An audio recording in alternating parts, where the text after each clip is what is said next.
If you were born on American soil, you're an American citizen.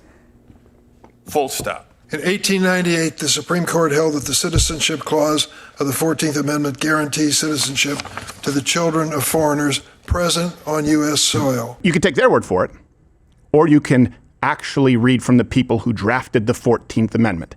They were clear it was never meant to give citizenship to everyone born on American soil. Birthright citizenship. Now, I want to be really clear about this. The left, and we're going to get to the Supreme Court, they want you to believe that if you are born here, even if your parents are illegal, you are automatically a citizen, that anchor babies are a thing, that it's always been a thing, that birthright citizenship was meant to extend to anybody who happens to have their foot on this soil and have a baby.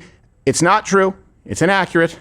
We can walk through it, and we will, though we've done a more in-depth segment. The recent judgments, the recent opinions expressed, which are nonsensical, muddy the waters even more by design. So to be clear, for the sake of the country, we have to stop anchor babies. Hey, you're from Mogadishu, and call me crazy, but you can't live here because of an anchor baby. Our laws and birthright are abused insanely, so stop the number of anchor babies. And this is one of those things that generates normalcy bias in a way that, frankly, is unprecedented. You'll see this a lot, for example, that everyone votes. And if you say, like, actually, the 19th Amendment is a problem, not because of women voting, but because we were a representative republic, and the republic was supposed to represent those who are building and sustaining a country. It has not been the norm that everyone who lives within the borders of a country gets a vote, that their vote is the same if you are actually taking benefits, social welfare, not contributing, not paying taxes, not willing to serve your country. It's a very new thing. You've grown up under that, so you think that that's how it's always been or how it's always going to be. That's not the case. Same thing with this idea of anchor babies, to use the colloquialism. That if someone is born here, that automatically makes them a citizen and gives their parents a pathway. That has never been the norm historically. It still is not in any European nation. You just think that because you've been told that, and since some people have abused a loophole, you assume it's the case. So if you were to listen to the left, you would believe, born here, automatically a citizen. Does it matter if your ancestry goes back to the Mayflower, or if you're first gen like myself, or somewhere in between? If you were born on American soil, you're an American citizen. Full stop. Nope. End of story. For over 100 years, birthright citizenship has been enshrined as a fundamental right under the 14th Amendment. The language in the amendment is very clear. There are 255,000 children born on American soil, and I would say that most of them are probably not here because of tourism, probably not, so you have no idea. Tourism or whatever you call it. In 1898, the Supreme Court held that the Citizenship Clause of the 14th Amendment guarantees citizenship to the children of foreigners present on U.S. soil. Okay, so the court never actually ruled about children of illegals. To be clear, that is simply inaccurate. And let us disabuse you of some of these notions. Drafters of the 14th, you can take their word for it, or you can actually read from the people who drafted the 14th Amendment. They were clear it was never meant to give citizenship to everyone born on American soil. 1866, Senator Jacob Howard, one of the drafters, wrote this. Jurisdiction, as here employed, ought to be construed as applies to every citizen of the United States now. Gentlemen cannot contend that an Indian belonging to a tribe, although born within the limits of a state, is subject to this full and complete jurisdiction. So, pretty clear. It was meant to be, these people are meant to be subject to the jurisdiction of the land. All right, okay. We'll move on here to Ketanji Brown Jackson because now it's a word war. President Trump has been saying, hold on a second, you guys are wrong. And his executive order on birthright citizenship was argued by the Supreme Court. Yes, Gerald. It shouldn't even be contended at that point, though. You're saying, like, this is the easiest case. A Native American, essentially, an Indian on this land who we have treaties with and we give special protections to, is still not considered this, much less anybody else. Right. Like, that was the whole point of saying it like that, using that example. Yes. Super clear. I mean, I would argue super clear. You guys let me know. And you can check out the references. Please go read not only the 14th Amendment, but the opinions and the explanations therein from the drafters.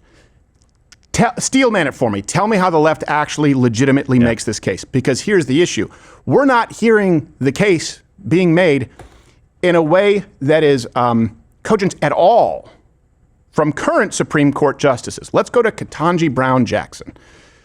This judge argued that, and I think I understand what she's saying. You guys, and I mean this, explain to me if I'm missing it. She said that illegals have allegiance to the United States by virtue of breaking our laws, effectively. I think what she was saying, she compared to Japan. She said, if I'm in Japan as a tourist, right, and I steal someone's wallet, okay, so I'm subject to the law, and so would the person who steals my wallet. So I believe that her line of logic here is, in Japan or in the United States, the laws are there to protect the governed, right, the citizens. If you are visiting as a tourist, you are subject to the law of the land. Therefore, that makes you allegiant to that land because you're subject to the law? I think that's her logic, but you see what she said, and maybe you can explain it to me. Here. I, a U.S. citizen, am visiting Japan. And what it means is that, if I steal someone's wallet in Japan, the Japanese authorities can arrest me and prosecute me. It's allegiance, meaning can they control you as a matter of law. I can also rely on them if my wallet is stolen to, under Japanese law, go and prosecute the person who has stolen it. So there's this relationship based on, even though I'm a temporary traveler, I'm just on vacation in Japan, I'm still locally owing allegiance in that sense. So, little wrinkle. Now do the law of deportation. Are they subject to that? Also, interesting that she used Japan as an example, because I think it was because she was talking to a woman named Wang. Yeah, I know. She's like, Wang, you know what I'm talking about. Yeah, She's get like, it, Japan, right? I'm from South San Korea. Francisco. Yeah, I know. I'm from the Bay Area. Interesting that she uses Japan as an example. The left often does, for example, when convenient for gun control.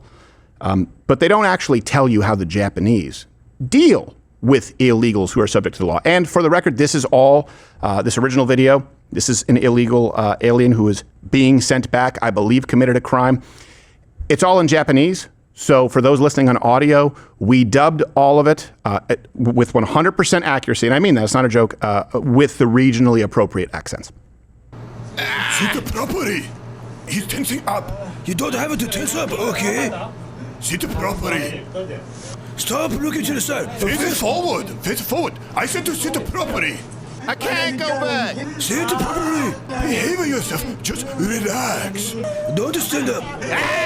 Someone sit on his knees. Okay. It hurts. You don't know. I'm not going back. Just relax, damn it. You're so stubborn. So stubborn, we keep telling you. My legs hurt, man. My legs. I'm It not doesn't going matter. back. We're taking you. You're lucky. We even have a plan. We're taking you no matter what. Oh, are you sad? I don't want to change anything. I'm not going. Oh, yes, you are. Yes, you are. You will. Yes. Loosen up. You have so much energy. Why so energetic? You can do anything. Wow. I'm not well. You're so full of energy. You're the most energetic one here. Japanese mother. Okay, so 99% accurate. That's true. To be clear, those listening to audio, it matches these subtitles. We have someone here who understands a little bit of Japanese. That was an accurate dub. Can you imagine if ICE acted this way here? Yeah. My legs. Oh, you're going to cry for us. You have a leg crap like a little growing boy. You're like a little baby. The plane thing is just so funny to me. You're lucky we have a plane. You're lucky we have a plane. What's the other option? Just dropping them in the ocean? They're an island. Good luck. Swimming back. Turn you into the anchor, baby. Bye-bye. Anchor, don't go on the land. Go in the water. Just imagine that. Imagine that here. Some guy sitting, looking, and he thinks, don't turn the face to side. Sit properly. And they just crank his shoulder. Shut up. They don't tolerate it. They do not tolerate They it. didn't curse, though. No, they didn't. Well, actually, Stop fighting. Oh, that's right. He said, Damn it. yeah. he got a little bit rattled. Yeah. Well, I mean, they don't have a God there. Well, effectively. They do have a suicide force. So, 3 things. You know, most multivitamins are crap. Proprietary blends of stuff you don't need. It's not even what's on the label. That's why we created Foundation Daily. Clinically effective ingredients at their clinically effective doses. Vitamins A through zinc, plus curcumin, turmeric, and garlic to help you with some aches and pains. Everything you need, nothing you don't. Plus, you can get a certificate of analysis on every batch sold, so what's on the label is exactly what you're getting. Go to foundationdaily.com to start your subscription today. Foundation. It's a knockout.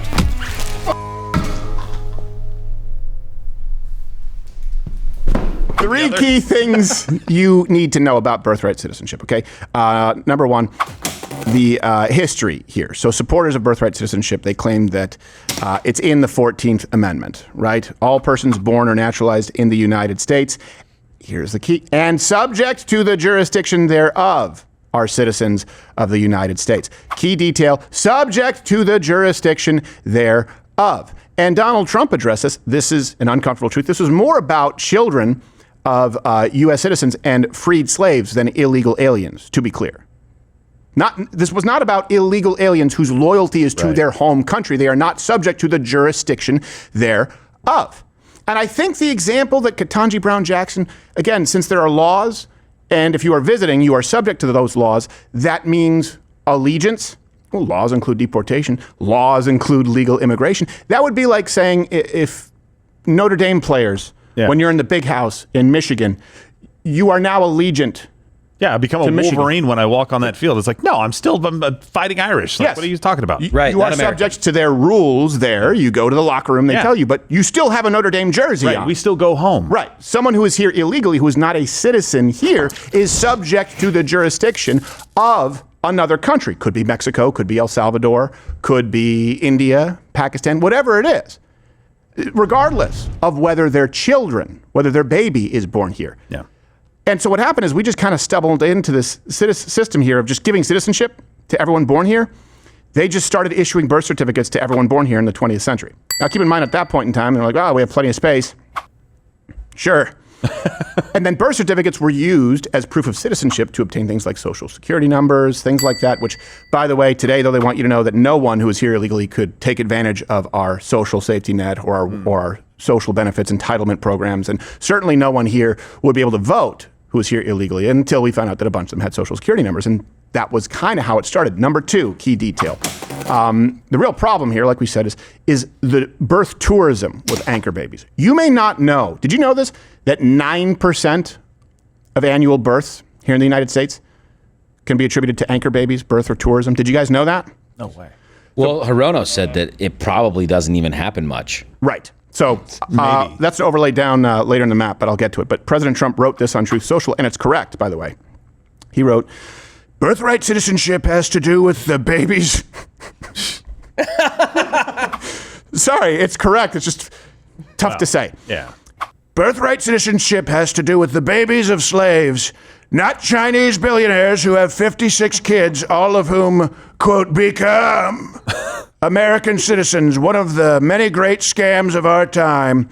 China actually does have a birth tourism industry. You have 500 companies. The estimate is 1.5 million Chinese nationals have been granted or gained U.S. citizenship through this actual industry. Yeah. To be clear, China, in case you don't know, they take anchor babies to the extreme. And it's a huge problem. Like I said, see, we're not the only bad one. Baby, traditional use has been the anchor. We're not like a China. We are Ireland China.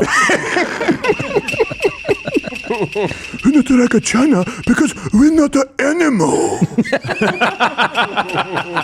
We use our baby as anchor, not throw away on mountain. China had that too. Yeah. Sorry, it's sad. Yeah, why did you laugh when you said, sorry, it's sad. laughter. China mistake an ocean for bathtub. Oh, can't tell. So it's a huge problem. Anchor baby abuse. 2023. You can bring this up. This is from Pew Research. 9% of all births were anchor babies. 9%. That's wild.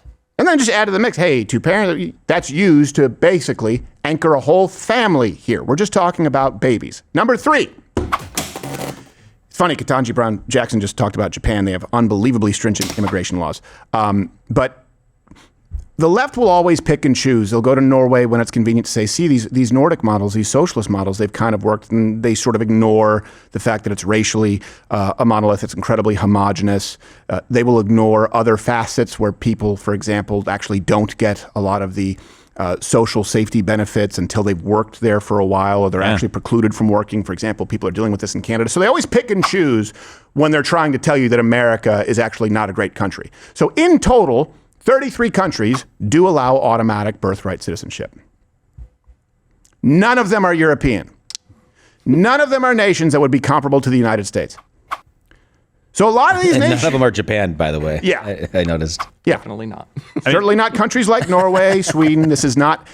We are the only of our ilk who do this. I love how they use Australia. Who the hell's going to get there to have a baby? It's surrounded by water. Like, okay, you're going to swim across that And ocean? it has to survive the snakes and the saltwater crocs. Like, yeah, if you get born here, you get to stay. Yeah. You'll die.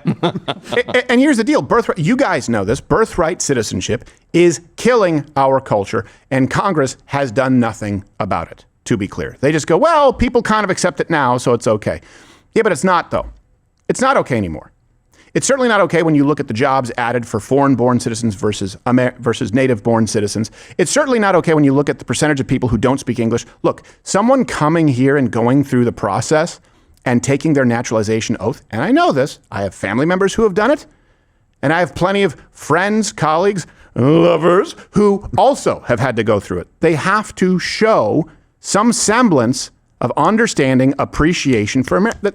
That's not always the same thing. Certainly when people just go, oh, by default, I have a baby here, so I'll get around to it when I get around to it. It's a way of gaming the system. It's a way of reaping the benefits of a system that exists without actually contributing. The left wants you to believe it's always been this way. It hasn't. So it should always be this way. It doesn't have to be. You comment. What was Ketanji Brown Jackson saying?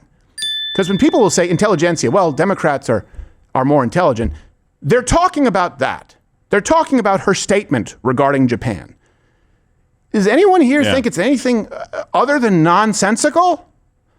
The law has to be clear. That's what we are attempting to do right now. Hey, if you're still watching this, you may be one of the 6 million or so subscribers on YouTube who is, for one reason or another, I don't understand it, still here. So back in the day, I would say click one of these videos and subscribe, but really just head on over to my channel on Rumble. Follow me there. I'm live 5 days a week, 11 a.m. Eastern, and I actually say the things that I mean to say. On YouTube, it's everyone here is kind of neutered, really, and there's just a general lack of testicular energy, but I mean that in the heterosexual way. Mostly.